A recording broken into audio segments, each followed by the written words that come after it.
Look at the landscape of West Java. Beyond the terraced rice fields, the terrain rises sharply into the deep, humid jungles surrounding Mount Salak. Pushing into the interior, the environment turns immediately hostile. Here, massive, rocky craters constantly vent thick, sulfuric steam directly into the dense canopy. It's within these obsidian-black reaches that locals report a biological anomaly. They rarely spot the creature first.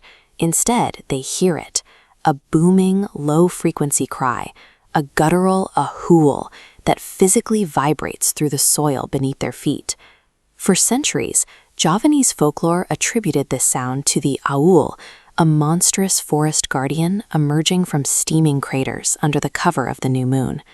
These reports describe a consistent biological profile, a highly adapted predator with a specialized ecological niche that exists just outside the reach of formal classification. Eyewitness accounts describe a heavy, emaciated 4.5-foot frame covered in a matted dark gray pelt. The head presents a jarring mix, a flat, muscular face akin to a silverback gorilla with a heavy brow ridge and a protruding jaw. Then the wings. Elongated forelimbs support a 12-foot span of translucent, charcoal gray leathery skin, allowing it to glide with terrifying silence between ancient teak trees. Its hind limbs are built entirely for capturing heavy prey, ending in 4-fingered, hand-like feet equipped with 4-inch curved black obsidian claws. This specific combination of primate strength and avian mobility creates a biological powerhouse. It is uniquely adapted to rule the uneven verticality of the volcanic canopy as an uncontested apex predator. This creature existed strictly in indigenous oral traditions until 1925, when a formal Western expedition entered the Salak Mountains. Dr. Ernest Bartels was navigating a mist-covered ravine near a thundering waterfall when a massive shadow suddenly eclipsed the sun. Directly above him was a mammalian flyer with an ape-like face and intelligent yellow eyes looking down from the canopy. He even recorded the sheer physical force of its flight. As the creature passed overhead, the slow, rhythmic flaps of its 12-foot wings generated enough downward thrust to violently rustle the ferns below. Bartels' logs moved the Ahool out of the realm of oral tradition and into the historical record, providing the first formal point of reference for modern cryptozoological inquiry. For decades, the Ahool was treated as a passive, high-altitude anomaly. That behavioral profile changed drastically during the 1950s. Villages at the base of Mount Salak began reporting aggressive nocturnal raids. Locals described a flying ape dropping from the cloud cover to target livestock, using its massive wingspan to hover before snatching a small goat right off the ground. The psychological toll on the villagers was severe. Its matted, oily form would vanish into the night sky, leaving behind only that piercing Ahool cry, vibrating through the bamboo walls of their homes. Lifting a goat requires immense physical strength and a massive caloric intake.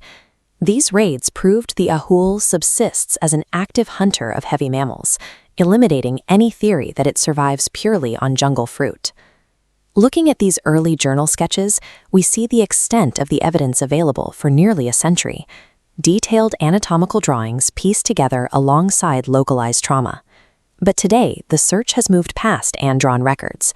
Cryptozoological investigators are pushing high-definition cameras and advanced environmental tracking gear deep into the Javanese jungle. This thermal sensor readout illustrates the modern approach. Investigators scan the dense canopy to isolate massive, warm-blooded heat signatures. Yet deep volcanic vents pumping hot steam into the interior effectively scramble this thermal tracking, providing perfect camouflage for a creature adapted to that environment. Whether it is a highly evolved local offshoot or a prehistoric survivor clinging to the volcanic peaks, the Ahool demonstrates that our mapped, measured world still contains regions wild enough to hide a nightmare. Deep in the uncharted jungles of Java, local folklore has long warned of the Ahool, a massive, terrifying winged creature said to rule the deep interior. Typically, as nations rapidly modernize, these ancient legends fade. the sprawling skyscrapers of Jakarta now stand where wild spaces once dominated the horizon. The arrival of satellite imaging and thermal sensors has systematically stripped away the blank spots on the map, leaving very few places for a myth to hide. But the Ahool is the clear exception. Evidence suggests it has survived by retreating into the unmapped, extreme volcanic craters of the interior, territory too hostile for urban expansion. For researchers, this presents a biological paradox. Modern science struggles to explain how a primate-faced apex predator could sustain a 12-foot wingspan while remaining hidden in the 21st century. Investigators are no longer relying on stories told around a campfire. They are deploying high-tech gear into the steam of the craters to track a creature that many believed was a ghost. Modern researchers venturing into the high canopy have reported terrifying face-to-face encounters, illuminating massive leathery wings and a primate-like face in the darkness. These accounts have moved the Ahool out of the realm of folklore and into the focus of empirical science, where it is now a subject of formal investigation. The first major break in the modern era occurred in 2002 during a drone survey mission over the steaming Mount Salak crater. High-contrast footage from a digital drone captured a massive gray-furred entity gliding effortlessly through the sulfurous steam vents. A frame-by-frame analysis of the footage measured the creature against the crater's topography, indicating a wingspan of at least 11.5 feet. The profile also captured a distinct head structure, showing a heavy jaw, flat face, and the prominent brow ridge typically associated with primates. These images showed a complete lack of the elongated snout or delicate specialized ears found in every known species of native fruit bat. These morphological traits suggest a radically different evolutionary path, forcing biologists to reconsider the possibility of a flying primate. In 2017, the investigation moved from the sky to the riverbanks, launching an acoustic expedition deep into the territory near the Chijapur River. The team successfully recorded several high-decibel cries, a resonant, low-frequency sound that echoes through the mountains at night. Forensic audio analysts used this recording to reverse engineer the physical anatomy required to produce such a sound.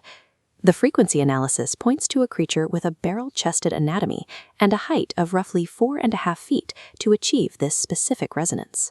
When compared to known primates and bats, this acoustic signature yielded 0 matches, indicating that the vocalization belongs to a biological outlier currently uncatalogued by science.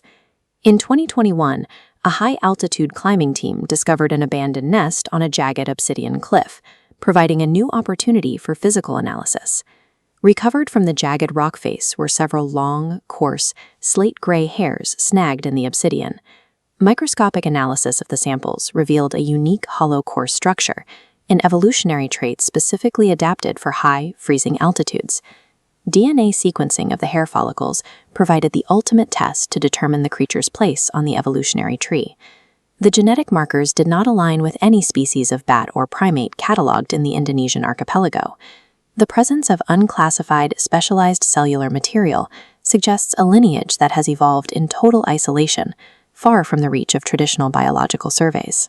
This composite profile brings together 3 distinct pillars of evidence: the 11-foot wingspan, the barrel-chested acoustic profile, and the specialized unclassified DNA.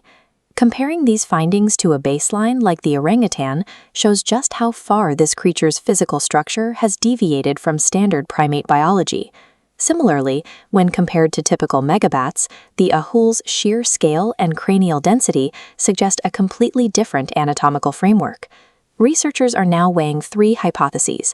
Is it a surviving prehistoric relic, a hyper-mutated megabat, or a branch of the primate tree that independently adapted for flight?